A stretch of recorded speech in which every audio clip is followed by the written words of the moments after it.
Oh, that was louder than I expected. Louder means emptier.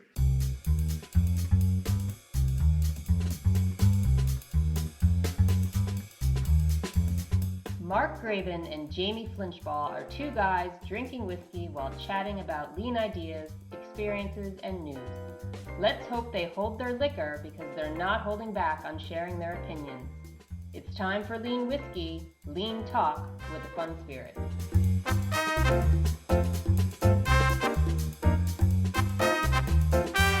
Hi, everybody. Welcome to episode 14 of the Lean Whiskey Podcast. I'm Mark Graban, and we are joined once again by Jamie Flinchbaugh. How are you, Jamie? I'm doing great. How are you doing? Doing well. Happy Sunday night to you as we tend to record these on. Yes, I hope you've had a good weekend. Yeah, it's been a pretty laid back weekend at home. More movie watching than usual. We're not intentionally nesting, but that just sort of happens. So enjoying the home theater. You need a weekend like that every once in a while. When we do get one, we tend to use them to introduce older movies, at least for our generation, to the kids. So what did you do with your movie watching? Well, it ended up stuff that's pretty heavy. So one was a fairly recent movie called Dark Waters, which is about somebody fighting DuPont having polluted water in West Virginia. So, just some light viewing there. The second one, the next night we watched one called The Report, which was about enhanced interrogation techniques, another theatrical release, but based on real life and pretty heavy stuff. And then this afternoon, just on my own, I watched a documentary called Tough Guy, which it struck my interest growing up outside of Detroit, being a Detroit Red Wings fan. This documentary was about the late Bob Probert, who was a famous Detroit Red Wings player who unfortunately got into, even from his teens, a lot of trouble with alcohol and drugs and trouble with the law. And he died 10 years ago at age 45. So I got to watch something that's a little comedic chuckle fest next. Yeah, you're gonna have to watch, Caddyshack or The Hangover or something to water that down a bit. Well, there's some foreshadowing when we talk about water. We get to whiskey talk. But how about you, Jamie? How was your weekend? Yeah, it was pretty good. So this was our annual wine party weekend. So this is our 11th annual wine party. And this is a tradition that a friend of mine used to do in Michigan. We loved their party a whole lot. Then they moved, and we decided to pick up the tradition ourselves and carry it forward. So it's a fun. Everybody brings a bottle. We label them and bag them and give people scorecards, and they wander around the house sampling and scoring. And it's not a connoisseur's party; it's our friends, and the house was filled with people, and then we give out prizes for the best white, the best red, and then we also give out a prize for the worst wine, which usually is a gag gift, such as this last night was a bottle of moonshine. It's a fun party, lots of great food, good conversation, great friends visiting that we don't always get to see. So yeah, we always look forward to this every single year. So, and as has become tradition, once we give out the prizes, those that want to switch from wine drinking to whiskey, I share with some of my bottles with our guests. So. Yeah.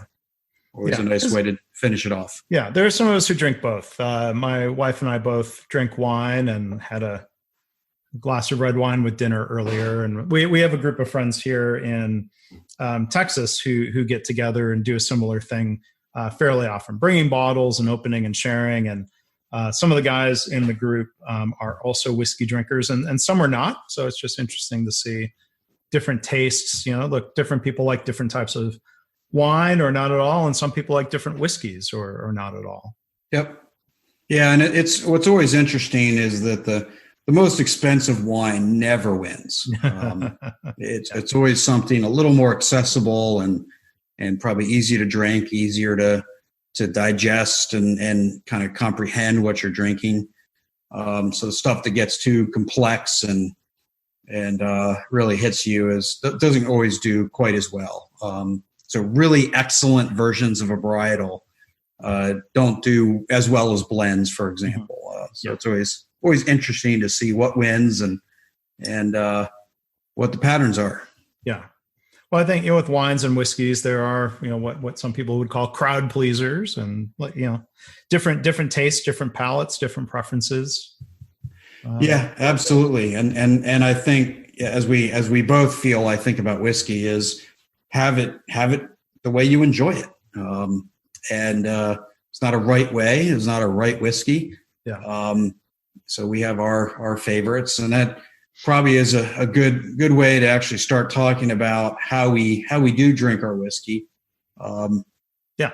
And so we this idea of trying whiskey in different ways and how different people drink it, we thought we'd explore the topic of adding water to whiskey, which is for long-standing whiskey drinkers, and particularly people in Scotland, this is considered mandatory.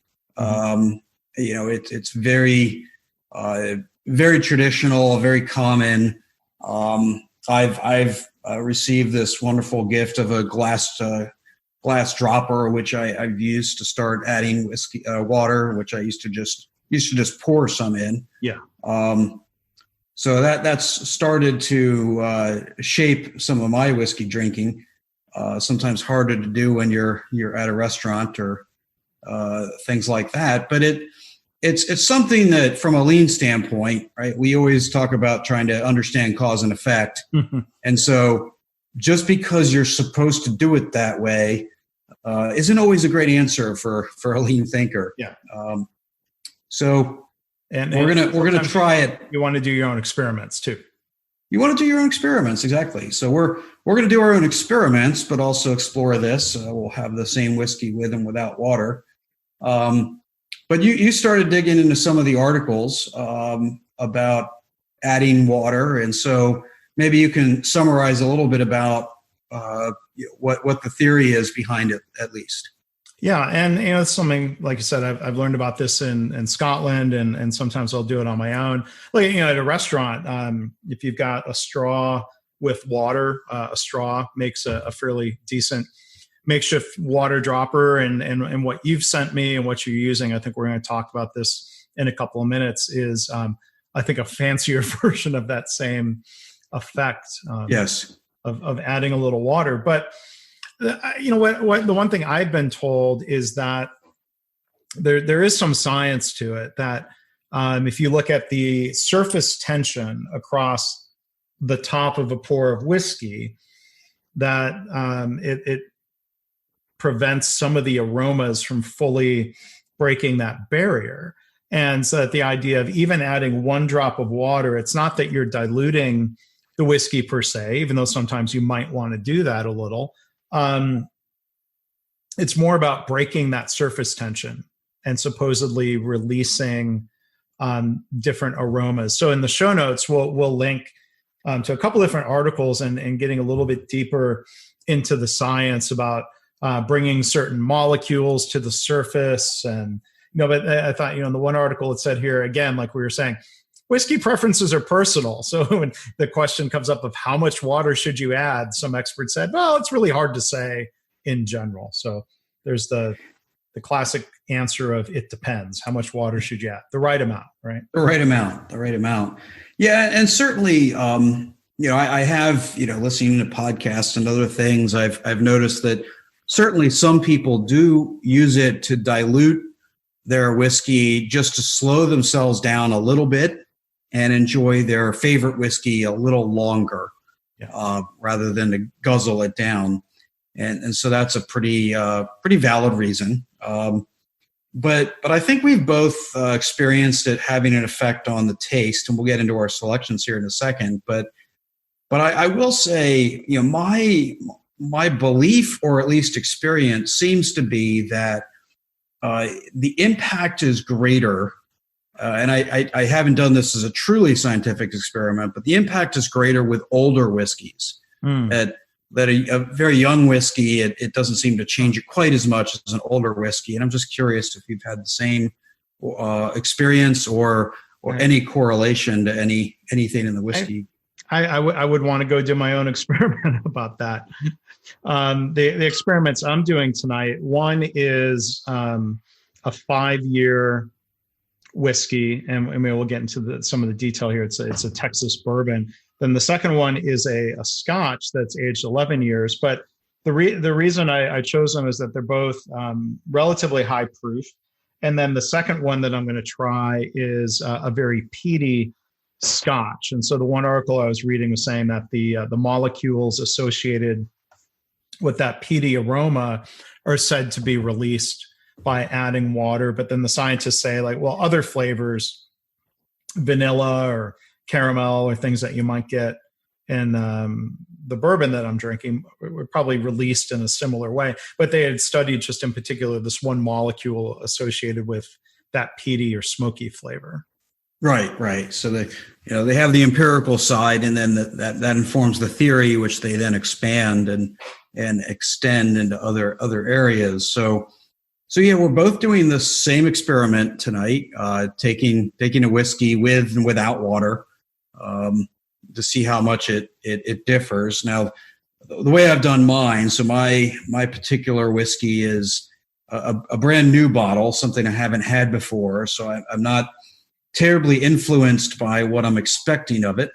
But I have a 21-year-old Glenfarclas, which is a new one for me. I believe I've had the brand before, but probably very unlikely I've had the 21-year-old. And so I actually poured some into 2 different glasses, identical glasses, put water in one, not in the other. My first, how you added it? Yeah, so I used this water dropper that I have from Angel's Share. I used distilled water, which I don't know if that really makes a difference, but we're on a well, and so we have some fairly hard water, and I tend not to even want to mess up my good whiskey glasses with that. Yeah. Although eventually they do get washed. So I add distilled water. I tend to add it in a pretty low proportion. But I'm going to say if it's a smaller pour, it's probably close to 20% of the glass is water. So it depends on what it is. So I definitely add more than just a drop. I add enough, maybe 20% is a little high, but it's enough that I can actually see it swirling and interacting, and you can see it as it goes into the whiskey. And what's the ABV on that Glenfarclas? That's a good question. It's right here, 43%. 43%. So yeah, and I've had Glenfarclas, not the 21, but I think that's one I learned about in Scotland. You don't see that one here as often. It's not as popular, not as easily available as Glenlivet, Glenfiddich, Glenmorangie, Glen whatever. But yeah, 43% is, like legally it's got to be at least 40%. But I think I don't know if people listening realize, I'm sure some do, that most whiskeys have been, they'll say proofed down or watered down to the percentage that's listed on the bottle. So like what I'm drinking is, I've mentioned Garrison Brothers in other episodes. This is a release called their Cowboy Bourbon. So this is cask strength, and even as far as that goes, so this is like straight from the barrel. It has not been proofed down, and even at that, it is extremely high ABV, 68.65%. Wow.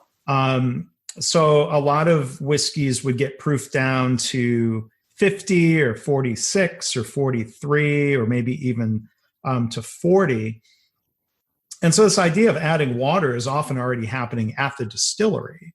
And the one article that I read, and we'll link to it, is sort of saying that there may be a certain sweet spot where if the proof is too high, the alcohol may overwhelm certain flavors. So there's another argument for adding water to it. But I'll tell you, I love this Garrison Brothers Cowboy Bourbon. I'm going to add some water to it because it doesn't taste like 68% which means you have to be pretty careful with it. I do. I poured 1 ounce, and I'm going to just put 3. And Jamie's really underselling this glass stopper. We'll post a picture in the show notes. Like it's a glass stopper where the top of it looks like a copper pot still. Yep. All made out of glass. So thank you for that, Jamie. Yes, sir. Nice end of year. Thanks for doing the podcast gift. So thanks for doing the podcast to you, Jamie. But yes, sir. I've added my water and and see, this is one where I could probably get away with adding more than just a drop or two without losing flavor. I would imagine at that alcohol level, you probably could. But the other thing I'll do sometimes in a restaurant, and it depends on the whiskey, or it depends on how warm it is outside, is just throw a single ice cube in there, a small ice cube, let it melt a little bit and cool the whiskey and water it down a little bit. Yep, and I'll do that when I'm drinking whiskey as opposed to tasting whiskey. I think when I'm tasting whiskey, where I'm really trying to enjoy it and take my time with it, it's very, very unlikely I add any ice, but I will add water. And with mine, I'm sampling them side by side in 2 different glasses, and I get two specific places where I'm getting a difference. First is on the nose. On the one without water, I'm getting kind of more of a banana-like smell, and I'm horrible with tasting notes, so it's not really relevant what I'm smelling. But I get many more earth tones in the one that I've added the water to. Mm. And then the other place that I noticed the difference on the front of the tongue, I don't notice much at all, but on the finish, I get a much longer and deeper finish with the one I've added water to. It definitely, the one I can sip without, and it goes down nice and smooth, and then it's gone. But with a glass I've added the water to, it lingers. It has a longer finish. Again, a little more peat and earth tones are coming out in that one. So, I guess from an experimental standpoint, whether it's better or not, I'm not even sure I could say, but it's definitely different. It certainly has had an effect.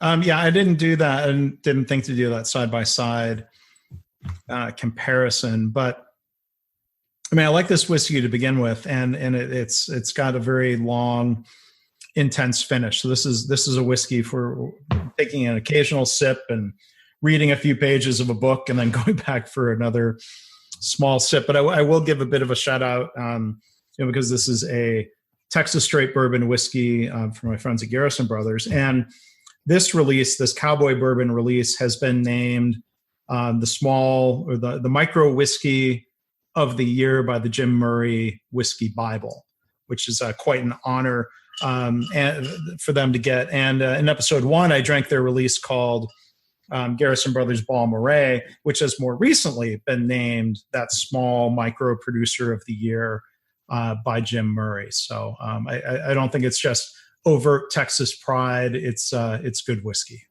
Yeah, no question. And you've shared that with me as well. So I do think what's interesting, as you talked about the science behind this, is that it's really about the oily aspects of the whiskey that it's interacting with. And, one of the ways you really can tell about the oily nature of your whiskey is, what's called the legs, which is as you swirl it around in your glass, can you see these streaks going down the glass? And that's really the oil kind of holding together the surface tension. And so you might surmise that the better the legs on a whiskey, the more of an impact the water could have. I think you need to probably try a lot to really test that theory out. But if the science is correct, I think there's some merit in the correlation. Yeah. And so maybe this is part of a transition to our next topic in our in the news segment, but you mentioned science, and we're going to be talking.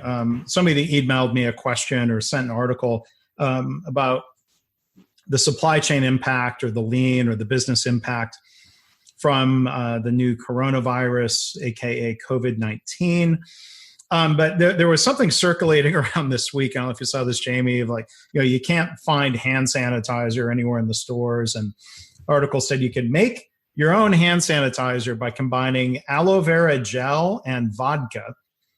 And then very quickly, another Texas company I'm giving a plug to, I guess Tito's Vodka, put out press release saying, do not do this because 40%, most vodkas are bottled at 40% ABV. That is not high enough alcohol content to serve as a disinfectant. The CDC says it's got to be at least 60%, which my Garrison Brothers qualifies. And unless it's the zombie apocalypse, I'm not using this for hand sanitizing purposes. No, that's some very expensive hand sanitizer. So we should mention that we're not going to get it all into the science of the virus or the health side of it. We don't work for the CDC or the WHO, and we're not here to either spread apocalyptic news or assure everyone.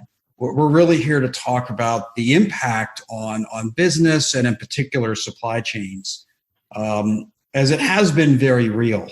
Mm-hmm. And so, why don't you start with the, kind of the question that you got, because I think it frames why we're even talking about this or how it got our attention. Yeah. So, the question was asking, basically just to comment on an article. It was actually, it was a story from a show on public radio that I really like called Marketplace. Do you ever listen to Marketplace when you drive a lot, Jamie? Sometimes, yeah. So I certainly listen to it. They do a good podcast version of the show. It's like a 30-minute business show that's on usually on NPR stations. But the headline from either the print story or the version you listen to says, quote, "Just in time," unquote, "manufacturing model challenged by COVID-19."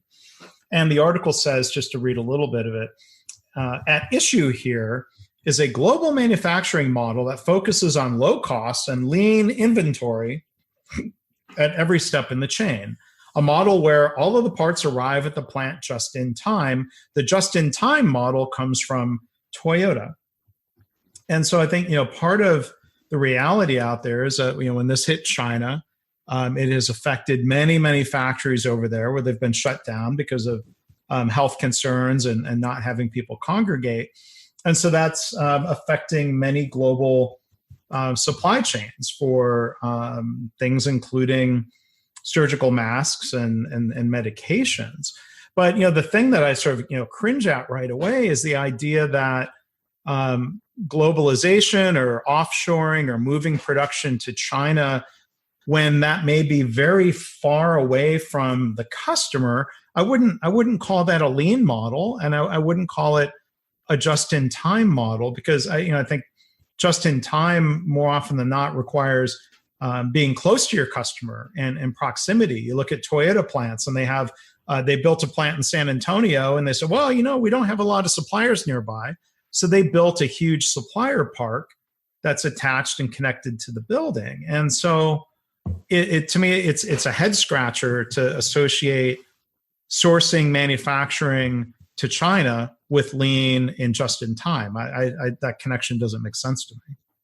Well, and I think that actually speaks to a broader issue, which I don't want to spend too much time on before we get back to supply chain. And it is people trying to attribute everything Toyota might do as equal to a lean model, or in general, just applying specific solutions to Toyota, as opposed to understanding what's underneath it, the thinking, et cetera.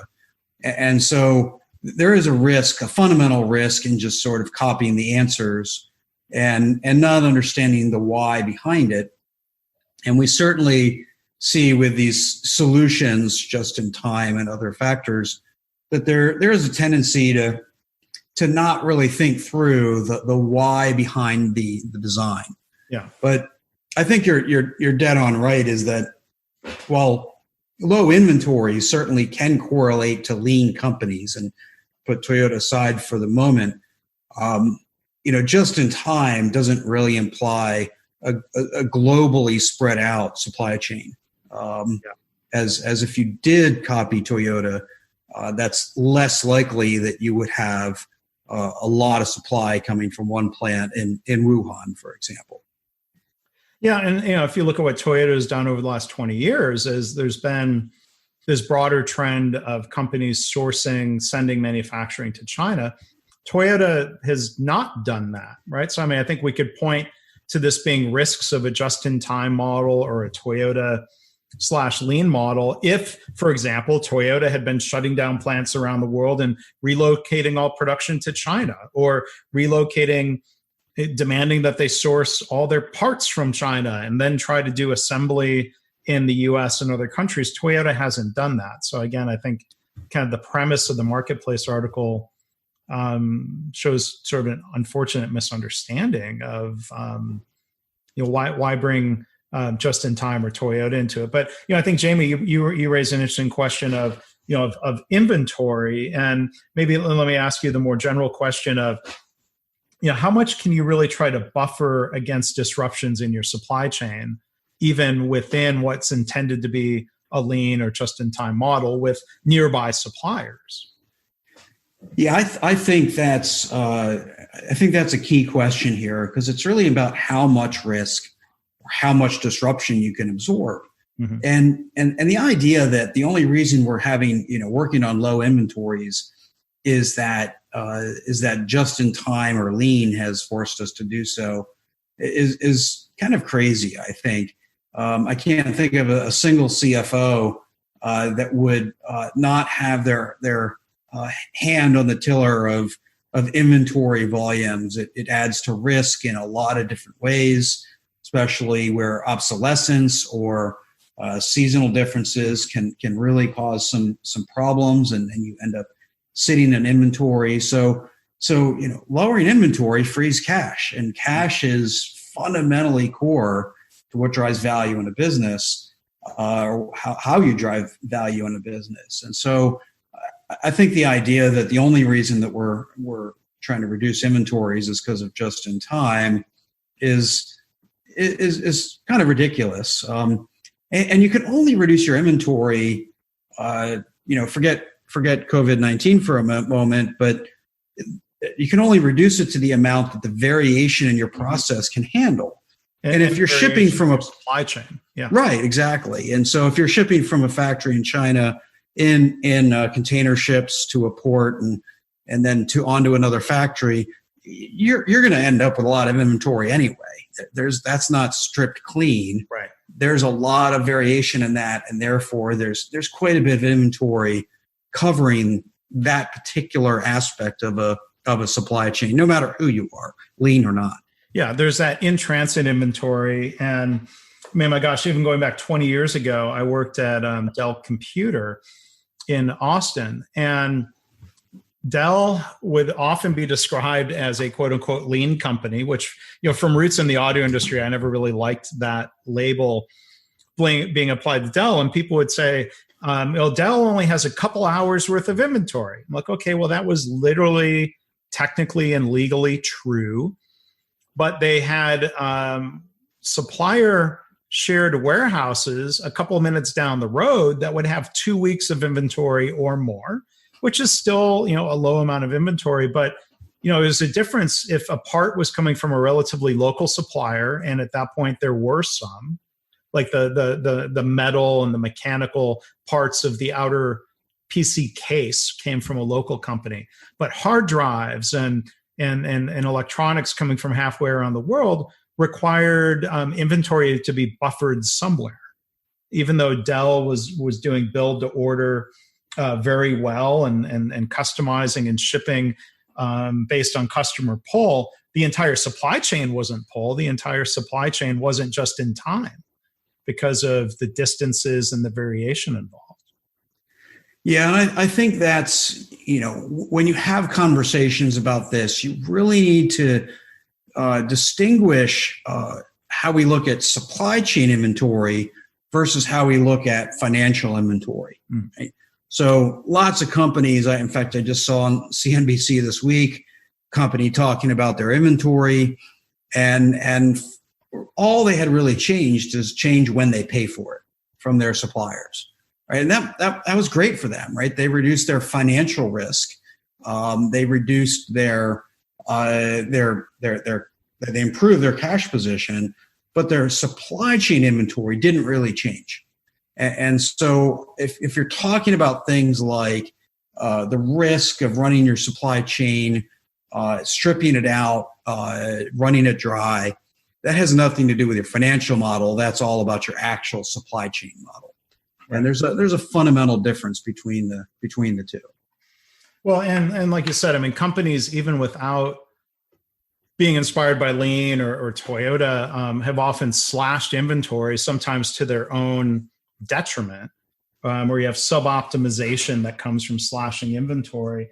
And so, yeah, you're right. I mean, having too much inventory is a drain on cash flow, but not having enough inventory to the point where it hampers production and customer delivery, that can have a different cash flow dynamic. So we've got to find, at least what I was always taught is that you've got to find that balance of like, what's the right balance for today's system? And then you can try to do things to improve the system that would then allow you to have lower inventory, which is, to me, a different thought process than like, let's just slash inventory and the rest will sort itself out. Yeah, and I think in the end, when you look at inventory in your supply chain and problems like COVID-19, no one could have carried enough inventory to cover up such a significant disruption, right? If a factory shuts down for a month or two or runs at half volume for a couple of months, you're not going to carry that much inventory to cover all of that. It's very unlikely that you can really absorb that on an ongoing basis. And so I think there's still an important question that's worthy of asking. It's not just saying that everything's fine, there's nothing you can do about it. And I actually, so I got an email over the weekend from NACD, which is the National Association of Corporate Directors, and really asking it's kind of a board guide for COVID-19. Right? What should the board be paying attention to around this? Because clearly it's going to have an impact. And the very first question, they broke it down, and we'll link to it as well in the show notes. But the very first question is, do we have sufficient visibility into our extended global supply chain to understand where our business is vulnerable to disruption? And then what alternative sourcing strategies are we considering? Right? So I think that's a nice starting point. It has nothing to do with just inventory. It has to do with architecture, and it has to do with response to disruption, right? Not avoiding disruption but also response to disruption once it does occur. Now, I mean, and let's pretend for a minute COVID-19 was not even an issue. I mean, these are questions businesses should have been asking, or probably have been asking for a long time. If you look at disruptions to supply chains caused by the earthquake and the tsunami in 2012? Yeah, I think that was 2012. Sounds right. Toyota famously in 1997, there was a fire at one of their suppliers. There are also, you can have a huge inventory full of warehouse full of inventory that gets hit by an earthquake, just the way the factory might be. So to your point, I mean, to think we'll just buffer our way out of these different risks, probably not the most realistic strategy. You can only do so to a certain extent, right? Yeah, absolutely. And I think it leads to a question around dealing with risk, where there's certainly the knowns, which are sort of knowable risks to your supply chain or your business in general. And then can you manage that risk in a foreseeable way, right? So a nuclear power plant knows that while very unlikely, it's not about how unlikely it is. It's about, they know that a nuclear meltdown or a nuclear disaster of some kind is a risk. So they have a plan for that. And then there's the unknown risks, which really isn't about identifying the risks. I think I'm not sure I would give a lot of credit to a company that said, "Oh, we saw COVID-19 coming, Right. and we prepared for it." I think they'd still sound a little goofy if they actually said they had predicted this. But how good is the company at responding and managing those risks when they occur?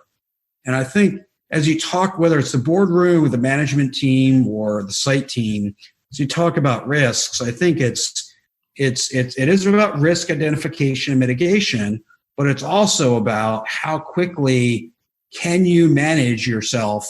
How responsive are you? How agile are you Right. to organize your resources and respond with an effective plan? Yeah, so I went back and kind of jogged my memory a bit on that 1997 Toyota supplier fire in Japan. Aisin, if I'm saying the name, I hope I'm saying that correctly. And I think part of the story there, so the one story I read said, I was just quoting from it. Well, observers initially predicted that Toyota would have to halt production for weeks. The incident ultimately set Toyota's production back only 5 days. Because what happened here is, I think, Toyota's good relationships with their suppliers, kind of that collaborative nature to managing their suppliers. Other companies pulled together and started making those parts to help reduce that disruption. Now, it was probably in their interest, because if Toyota was unable to assemble cars for weeks, then that would have hurt their own sales. So I'm not saying that these other suppliers were doing it out of the kindness of their heart, but I think it goes Sure. to show when you have a mutually beneficial collaborative relationship, to your point, part of that agility was those other suppliers stepping up and saying, okay, hey, we'll help you recover. Yeah, and I think I actually have a blog post somewhere in my queue that isn't, I don't think yet released, called "The Speed of Collaboration." Mm-hmm. And I do think that's a big aspect of lean in those cases, is that when something changes, something happens, whatever that might be, how quickly you can marshal resources, align on a common outcome, vision, desire, target state, whatever you want to call it, and then execute to get that into place, I think is one of those hallmarks of a lean company. And that's a great example of, it wasn't about avoiding the fire, right? All sorts of things can happen. It was really about what they did once it happened. Yeah. And they got all of those, right? They got alignment, they got focus, they got execution, they understood their process well enough that they could get up to speed, and they spent very little time worrying about, finger pointing or anything like that. And I think that says a lot in both, I'll say smaller cases like that, or global cases like we have going on now. Yeah, and one other thing that comes to mind, when we talk about the reaction to the supply chain disruptions that happen for different reasons. Some companies might say, well, we need to get better at reacting, and some companies might look at reducing risk and preventing the problem to begin with. So, there was one article I was looking at on this topic recently. I'm just quoting from it again. It says, purchasing managers are intensely measured on how low their costs are. So that doesn't leave a lot of room to spend extra money, because there might be some contingency in which everything falls apart. And so to me, this seems like this screams systemic problem, where if the senior management and leaders are creating a system that basically asks people to suboptimize their own part of the company, that certainly seems like a recipe for disaster. So how can we be proactive and look at things that are maybe predictable dynamics if we're putting such pressure on people, which puts them in a position to say, well, I can get the cheapest piece price by single sourcing to that factory in China. You can't blame that purchasing manager, or that whoever's making that supply chain person, that there's this systematic issue that you'd think senior management and boards should be looking at more proactively, right? Yeah, and I think that goes back to the point around managing the known risks, right? And then, understanding how do you build them into your system of work, right? So again, I don't really give a company a lot of credit if they said they predicted COVID-19, but if quality problems is worthwhile predicting, right? They're going to happen. And so do you incorporate what happens when there's a quality problem into your purchasing manager model? Right? Yes. So we've had some very small companies that end up with very sophisticated supply chain models. And the reason is because they look at, hey, if we hear about a quality problem here today, by the time we, actually get to talk to our supplier in China, it's 24 hours. If we have to go there, it's 3 days, right? And so what is the impact of that? And is it worth the extra reduction of the piece cost to incorporate that risk, right? And so they start to look at the time value of money, and is it parts on COD, or is it terms for a different company? How much collaboration is needed in design and day-to-day management? I think you have to look at what your known risks are and put some value on them. And if you don't, you can't blame a purchasing manager for looking at the lowest cost, because you haven't systematized them dealing with risk. You've just moved the risk to someone else has to cover it up once the risks become real. Yeah. So one other question, I'm curious if this is something you've looked at, Jamie, and you're involved with boards and this world. 20 plus years ago when we were at MIT, in the system dynamics field, the work of Peter Senge and people like that, we're talking about companies like Royal Dutch Shell that were doing all of this scenario planning, and that was really trendy. Or I don't know, is that still something that companies do, kind of this rigorous scenario planning approach? I don't see a whole lot of that. I do see, at least looking at, again, what are the known risks versus the unknown risks. I do see a lot of companies looking at the known risks and not trying to work out all of what they might do if that risk becomes real, but sort of use it as I'll say some robustness testing of their strategy or approach. Yeah. So I think you approach risk in those types of ways in two ways. One, more market driven, more company strategy driven, and kind of working its way back in. What do you think might happen in the market? The other is more inside out. What's going to happen inside the company that's a risk? And then what are we doing operationally to deal with that? So I think it starts to inform your strategy, but you don't build a plan for every scenario, because you could spend all of your time doing that. Yeah. Fundamentally, but you've at least looked at it and used it in a sense to do some robustness testing against your plans.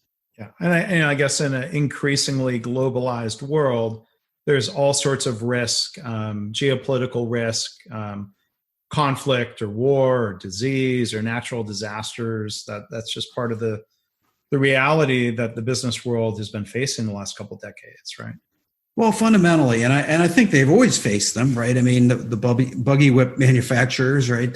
They dealt with risk. I think it's just the speed at which it can happen is far greater between air travel and internet and other factors. Just some of these risks become real faster than they did in the past. And so that means you need to be responsive and to know how to manage your way through those is more important, because they were never able to predict them all. It's a matter of how quickly you respond. So I do think that you start to look at the risks that you might face, and some of them that are, again, in the unknown category. I go back to some of the diet fads that came out, right? When Atkins and other South Beach diets came out, nobody ate potato chips anymore. Well, what do the potato chip companies do? Well, they come up with baked potato chips instead of fried potato chips, and it was better. It was a a step in a direction to respond. And it was, again, nothing that they had sitting on the shelf just waiting for the diet fad to happen.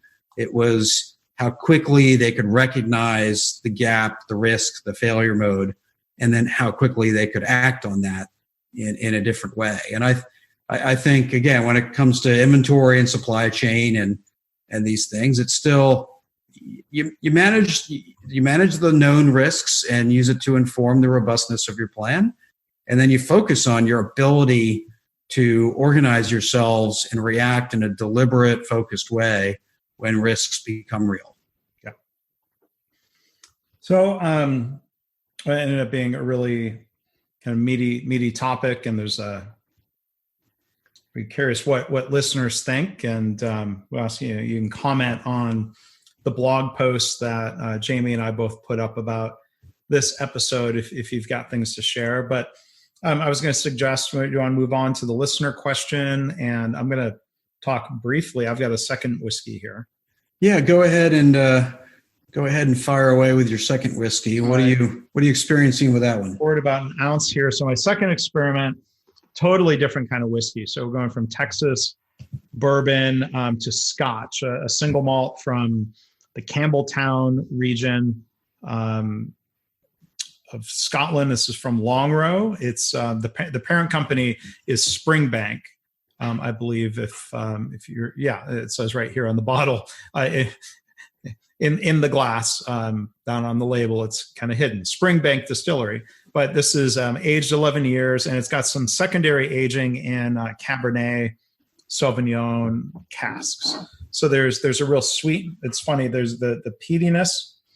And then there's a little bit of a sweetness as you get with a wine barrel finish. So I'm curious now, my experiment for the last 15 minutes or so that we're talking is to be adding some water to this one.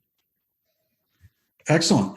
I'm still working through I finished my non-watered glass of Glenfarclas, and now I'm finishing my glass with a little water in it. And it continues to have that long finish that it started with, which is nice. So our listener question is we get this in a lot of different forms, but it really is about sort of the bottoms up, top down. So the question is, we've led a grassroots lean initiative at my company for the past couple of years. It has been successful, but we are struggling to take it to the next level and get buy-in from upper management. Upper management is slow to change and set in their ways. Because none of us are, of course, right? Mm. Any advice on how to sell this internally? So I assume, I get this question quite often. I assume you hear some version of this question all the time as well. Yeah. So and there's no easy answer to this, so I got you can try first. Yeah, there really isn't. But my first response usually is that what do you, and I think every situation is different for starters, but my first question back to them is always, well, what are you missing that you need? Right? People want upper management to be involved. They want them to be engaged. And I do believe it's vitally important at some point in the journey to get it. But what are you missing? Right? Why do you think it's so important to get upper management buy-in? And the reason that's important is, first, people can use it as a bit of a red herring on their struggles in their own grassroots effort. It's like, hey, I can't make more progress because of them. When right now the way you're trying to make progress has nothing to do with upper management. And so that's one reason that the question is important. The second reason it's important is if you're going to ask for upper management to support you, then you better know what good looks like. Otherwise, you don't know what you're asking for. And by the way, what you get might be counterproductive if you aren't framing it properly because you don't really know what you want. And so usually when I ask that question back, it's met with some version of silence because people haven't really thought through, well, what are they really looking for from upper management? Well, it's tempting any time for for people to point fingers and said, looking in the mirror, pointing up, pointing down, pointing to some other department, pointing at the customers, pointing at suppliers. I mean, it's a question that could apply in manufacturing or healthcare or different settings. I think your question is a good one, Jamie. I mean, I think the question I would ask is lean a solution to a problem that executives see? And is it a solution to a problem that executives will admit to? I think there's a couple different criteria there. So I think a lot of times, and I've been guilty of this in the past, and I'm trying to learn from it, pushing solutions tends to create pushback instead of understanding the needs of who we're working with and trying to frame lean as a solution to something that executives care about. That's, I think, one thing that's worth looking into. Why bother selling something if the customer isn't not only not looking for something, if the customer is not dissatisfied? This is marketing 101, right? You can have you mentioned buggy whips earlier.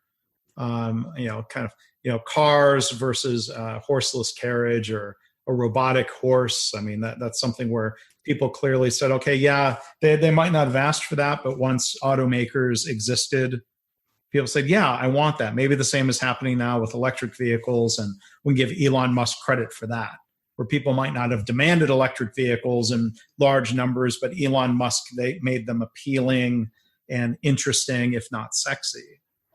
So do we have to do the same thing with lean? Yeah, and I think so, right? Is that, if you want to get somebody's attention, help them solve a problem that they care about.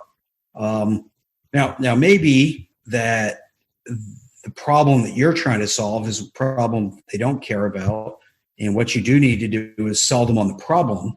But that's still, even if they're not there yet, it's still a different approach than selling them on the solution, right? And I'll go back to a story from long ago, doing a deep dive study, surveying, with interviews and surveys, hundreds of employees at this one company. And the conclusion was that the senior management had a list of what they thought the top 10 problems were in the company, but that the employees didn't get it. And the employees had a list of what they thought was the top 10 companies or problems in the company, but the executives didn't get it. And the problem was that it was the same list, right? They all saw the same problems. It was the same list of problems, but they weren't connecting. They weren't connected to each other in a way that they understood how they saw it, how they interpreted it, whether it was a language barrier, an engagement barrier, whatever. But fundamentally, whether you have to sell them on the problem first and then connect them to the solution or not, you do need to be aligned on what the problems are, what gaps you're trying to solve. And if you can't get around that, it's really hard to get people to agree to a solution. Yeah. And I can imagine somebody, at the grassroots level, or somebody who's been brought in from another company might believe very strongly, for example, leadership needs to stop blaming individuals for systemic problems. Senior leaders, that they might not view that as a problem. They might not be aware of it, or even if confronted about things, they might just say, well, that's our culture here, or you don't understand, or I'm being a decisive leader by firing the person who was responsible for that. Things like that are really, really difficult to try to work through. Yeah, and I think that's why, getting to more systematic and symptomatic aspects of your organization, your culture, et cetera, becomes important. Because if you can show that employees are less engaged, less willing to take risks, less willing to speak up because of that, now that starts to feel like a problem we can get our arms around. Yeah. Maybe we don't care about the blame, but we care about how much energy they put into their job. And maybe they still don't, but fundamentally, you do have to get to what the impact is, and not just talk about it in theory.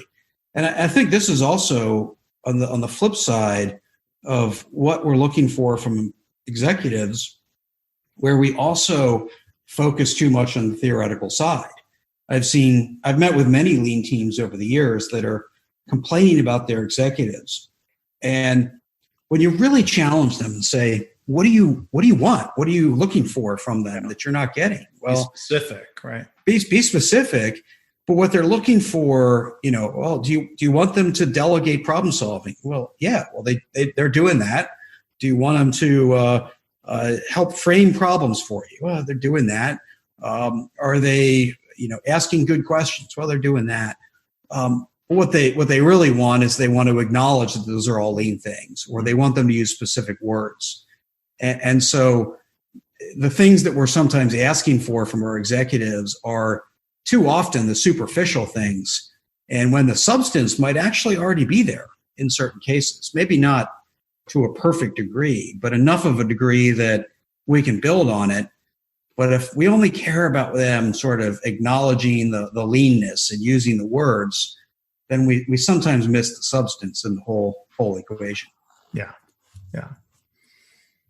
All right. Well, cool. And again, I guess we're curious what the listeners think about the listener question. You can go and comment on the blog post about the episodes. And if you've got other questions that you want us to address in the future, you can either email me, mark@markgraban.com, or Jamie at jamie@jflinch.com, or quite frankly, catch us in an airport or at a visit or at a speech or whatever. But we'll use the inspiration from anywhere for our discussions, as we often tend to do. Yeah. And I still sometimes try emailing Jamie at his old email address. He's shortened it and the website to @jflinch.com. I feel pressure now to change mine to be mark@mgrab.com. Yeah, well, your name was a little more conducive than mine. Mine's there's a reason that when you used to have to fill out your name on forms, that I would sometimes run out of space. So there's a pretty valid reason for needing to shorten it. Very few people can pronounce it once they read it, and a whole lot fewer people seem to be able to spell it. So, well, okay, and mgrab.com is not available anyway. So, well, there you go. You can stick with what you have. Never mind. So, Graban is the 6-letter last name that is so easily misspelled and mispronounced. That it is. I notice most often mispronounced by Siri or Google. They never seem to get your pronunciation right. So. All from Mark Graban. That's exactly what it comes back as. So. Yeah. All right. So closing question. First off, for you, Jamie, we both spend a lot of time giving talks and presentations in different ways. And I've seen you present, but you've got a certain preference for how you design presentations. Yeah. So, and I've, fortunately, I think, because to me, it's not about style, but substance, but I've actually become known for doing most of my speeches without slides. And so what I usually use is Microsoft OneNote, and I use a tablet. I use a pen, digital pen. And I, just like I would with a whiteboard in a smaller audience, I write things out as I go. And sure, my penmanship isn't quite as good as you could put it on PowerPoint, and so the graphics aren't always pretty. But I found, besides just the comments I get about it, is that I'm actually building the slides essentially live. It's sort of a participation sport at that point. Mm-hmm. And so people kind of waiting to see what I write up on the board. And so that, I think, can increase engagement. It also, fundamentally, you have to be super prepared. So I just had this conversation this week with someone who really wants to try this, and they had an opportunity, but they weren't feeling quite as prepared, and so they went ahead and used their slides.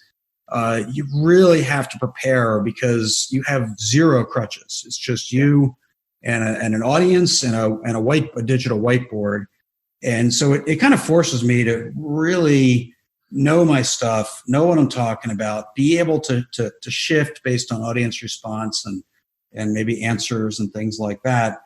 And so I've focused much more on my substance rather than my style, even though I then get comments about the style as a result of that.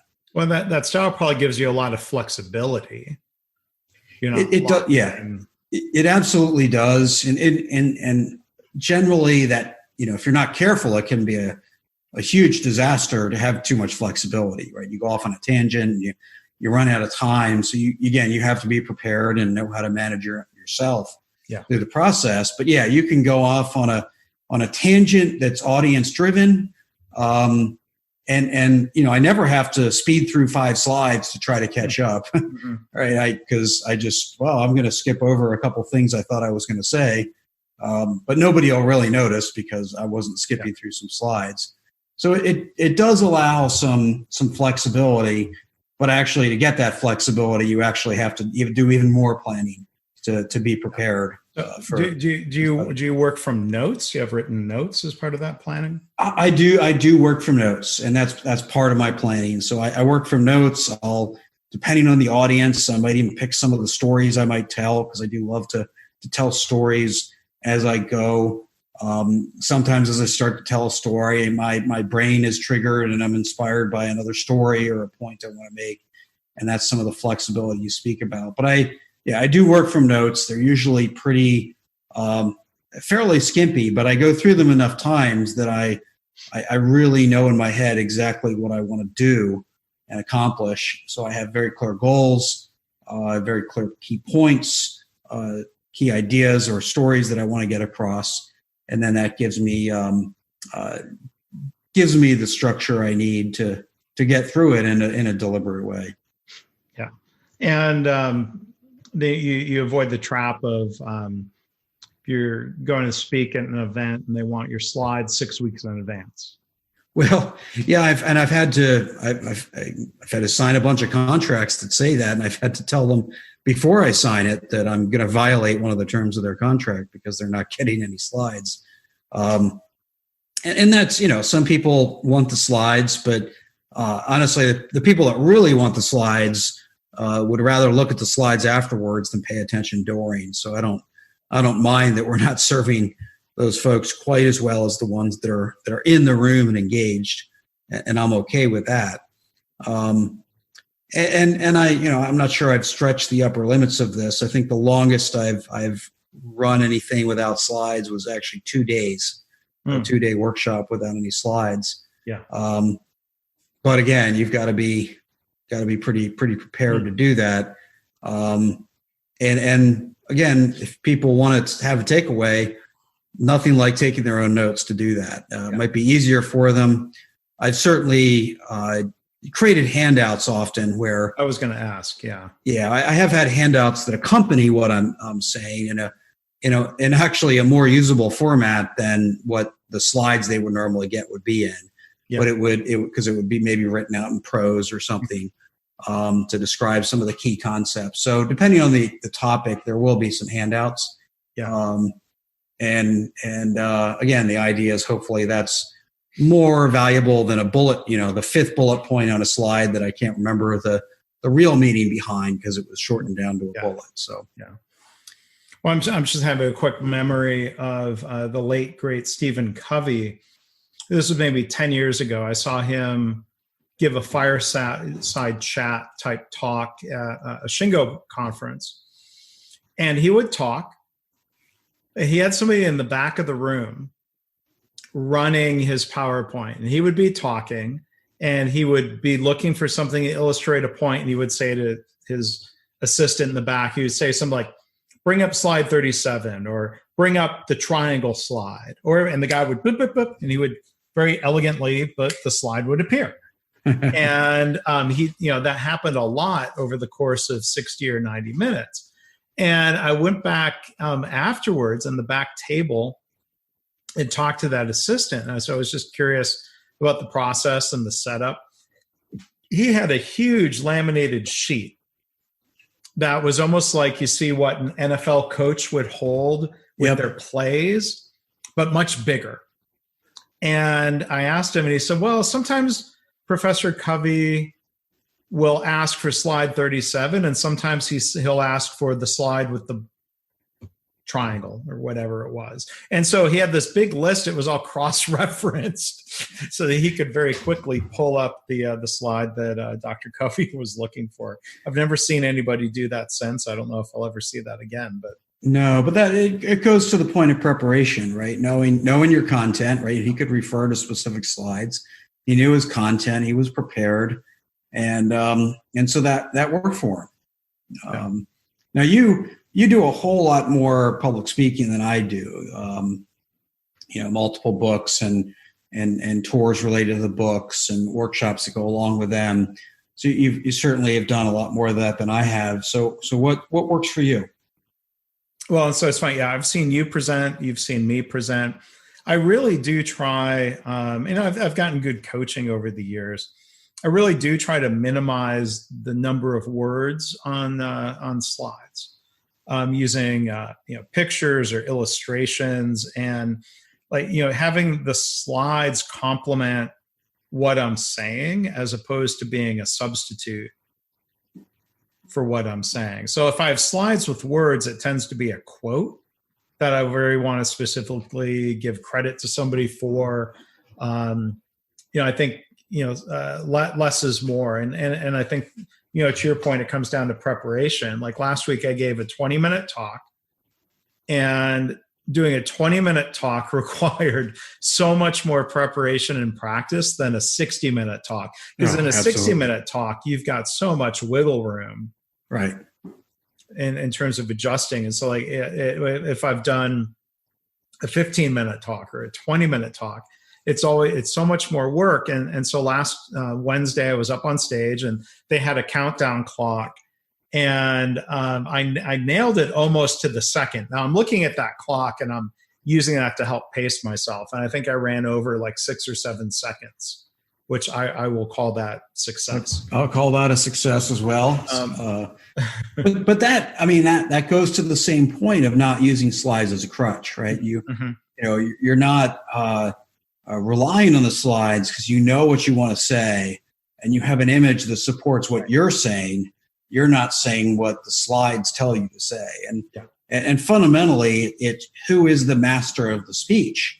Is it the person giving the speech, or is it the materials that they have in their hands or on their computer? And it should be the content provider. It should be the person speaking should be the master of that event. And when the slides become the master of the event, that's when you get into problems. Yeah. And we're not doing lean pet peeves today, but speakers running long is a huge pet peeve. It's probably worse than a pet peeve. But the reason I felt so indulgent going 6 or 7 seconds over is that there was part of a session where I knew I was cutting slightly into like a 40-minute panel discussion where, again, I think 6 or 7 seconds, fine. But cutting into another speaker's time is, I think that's a pretty big sin to avoid.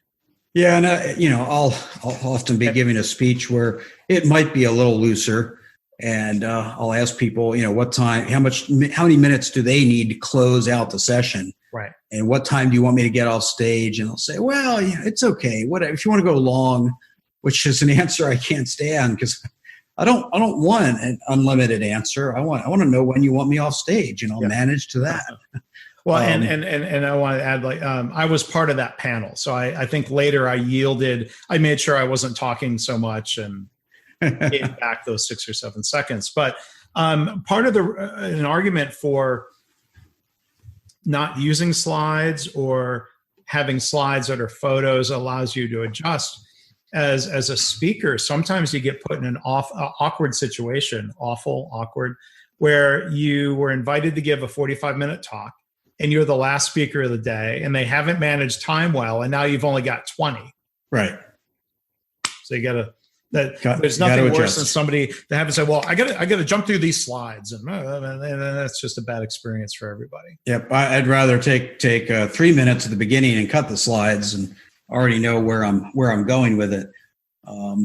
But yeah, those become problems. They become distractions from the content. Yeah.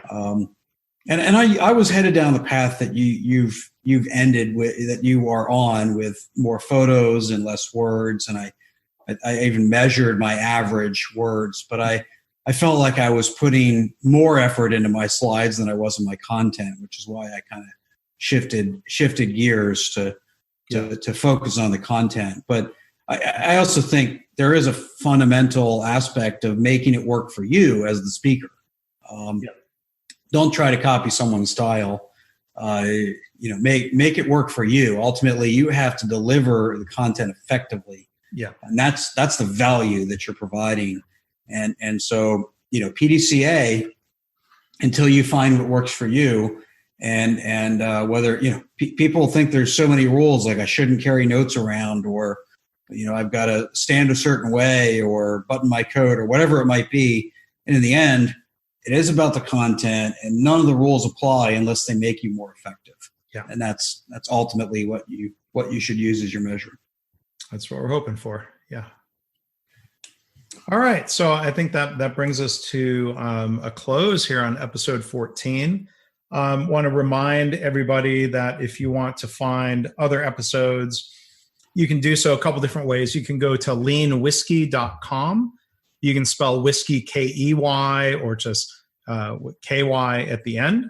And it'll forward to a page on my leanblog.org website, or you can go to Jamie's website at jflinch.com/lean whiskey. So again, if you haven't already subscribed, if this is your first episode, I encourage you, please do look for us on Apple Podcasts, Spotify, Google Play, Stitcher, pretty much any place you might normally listen to podcasts. Yes, and please do rate, review, subscribe. I do believe we've probably gotten more emails and hallway comments thanking us for the podcasts and how much people seem to appreciate it than we get people writing. But taking that extra moment to write helps other people find it. And ultimately, the Lean community is about sharing ideas and building the community. So help your fellow Lean thinkers with a rate, a review, and a subscribe.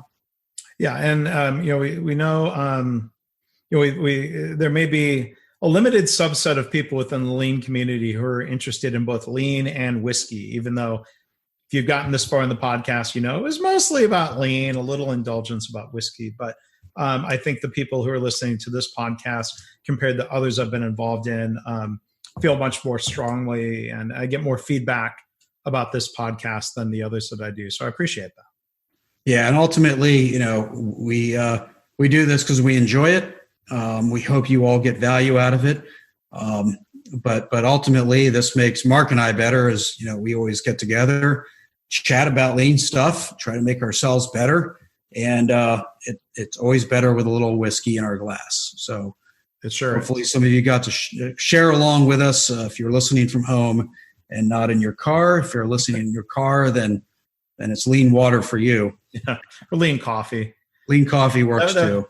Funny, that was part of the inspiration. We don't really follow the Lean coffee format, but that was part of the inspiration for Lean. We actually, as much as we support the Lean coffee format of structured discussions, we did try to go the opposite end of the spectrum in a lot of ways, including less structure and a more forgiving timeline, which was the whole point. And so we hope you enjoyed this episode.